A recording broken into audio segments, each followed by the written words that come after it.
Hi, I'm Amber Young. And I'm Barbara Phillips. And this is Let's Talk EVM. Finally got it right. Woo! All right.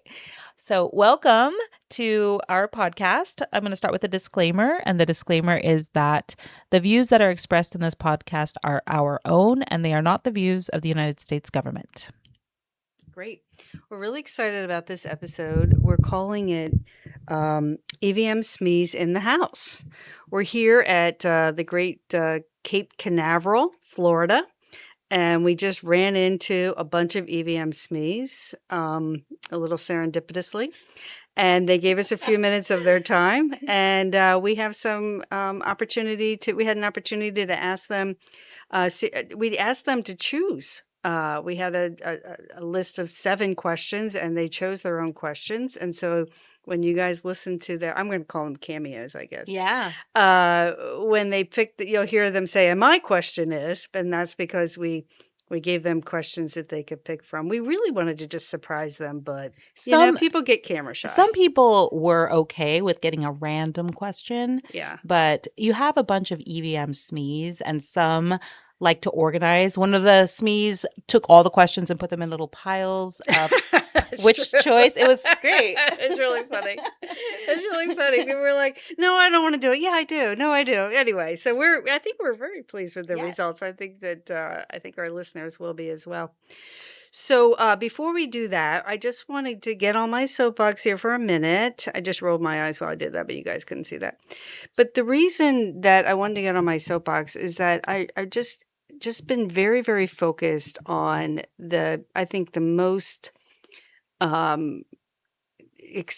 most important part of EVM data is the integration of the time phase budget and the schedule in order to get to the performance measurement baseline. And it's extraordinarily difficult to do. And there's a number of tools that have been built and rebuilt. And there's a lot of homegrown tools that are still in use today. And, you're stuck with almost what's the word? Not overimportance, but burden, I guess, on program control staff to make it all tick and tie. When really it's in the head and the brain of the CAM as they're providing the data. Unfortunately, they're providing the data to the left hand and then the right hand, and then program control has to piece it together unless you're using an integrated tool. So I'm just advocating for one set of books, one set of truth. You have one clock, you know what time it is. You have 2 clocks, you don't. So if you have a single source of truth, if you've got, schedule budget integration built in as you're building your plan, you are leagues ahead and ready to produce credible and reliable data. Thank you. Fantastic. And with that, I wasn't sure about ambling, but I think I will. A little bit on kind of thoughts that came to mind as we were talking with these SMEs and about this centralized one source, having that data all in one location. I was just this week at a Microsoft AI tour, and the concepts that were bouncing out were about having ubiquitous AI, where the AI comes to you. And really, for that to happen, they want the AI to be in your environment. But where is that environment? Is it spread across multiple places? Is your data disparate, and is it siloed? How fractured and fragmented is the way you access and work with that data? And the more you can centralize it and that source of truth becomes one point rather than multiple points, I think it makes everything smoother.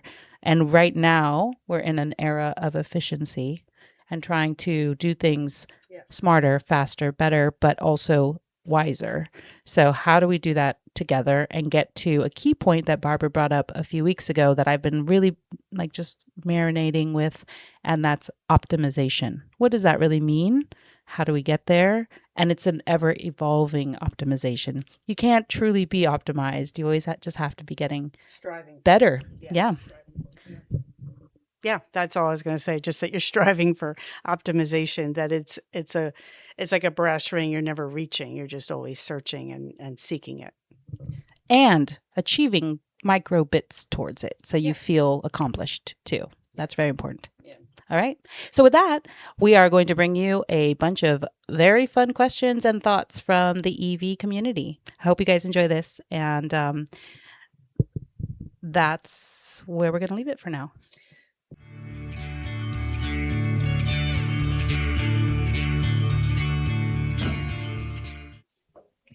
Hi, I'm Woody. My question is, if EVM is fourth grade math, why is it so hard? I think the answer for me is EVM is hard because most people don't require or don't have the discipline to perform project management with the diligence it requires. The end. Agreed. Yeah. Thank you.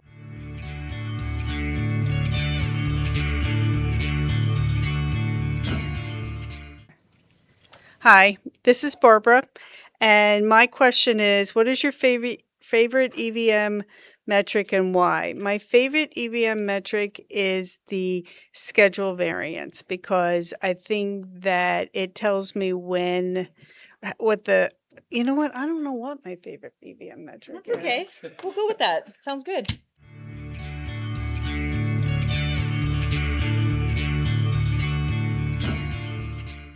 This is Eric. When did you first learn about EVM? Probably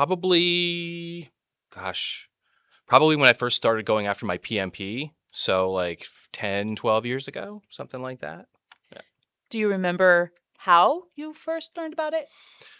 A slide with a very long list of formulas that I was very confused by, but eventually were explained to me and now make perfect sense. So that would be when I first learned about EVM.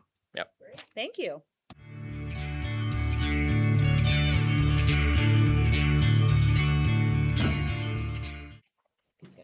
Hi, this is Bree, and I have a question for Amber.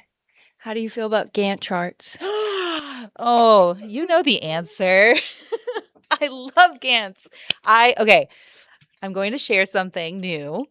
I was in the University of Maryland Project Management Day of Service about 3 weeks ago, and I was helping support and help a nonprofit. And I live by the end of the day vibe coded a Gantt for the nonprofit. And he was very excited. He had never even heard of a Gantt before. And then 2 weeks later, he wanted to have a follow-up so he could adjust the Gantt. And he told me that he shared with a potential donor that he had a Gantt and that the donor then took him much more seriously. And he was like leveled up. So that was very cool. All right. I love Gantz.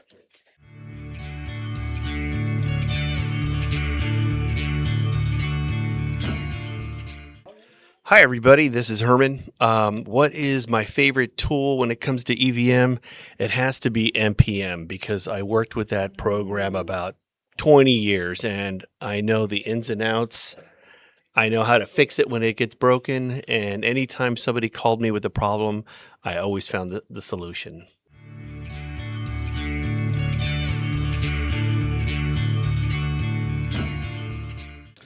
Hi, this is Chris. My question is, which stakeholder is most important to EVM? The CAM, the PM, or project control? Of course, it's project control because that's me, and I am the most important person. But seriously, it's probably the CAM or the PM. The CAM because they're the ones that are informing the PM, but the PM ultimately makes the controlling decision.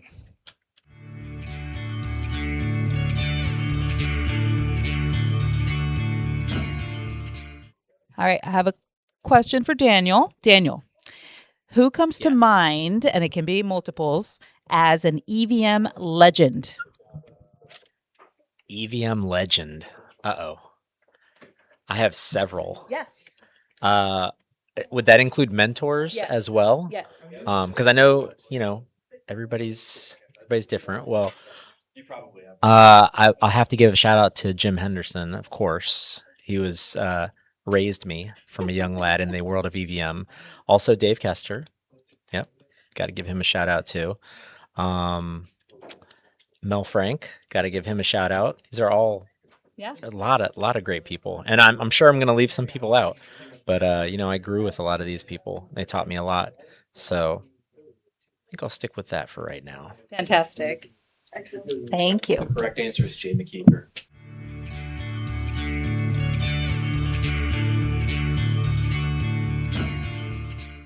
From Let's talk EVM.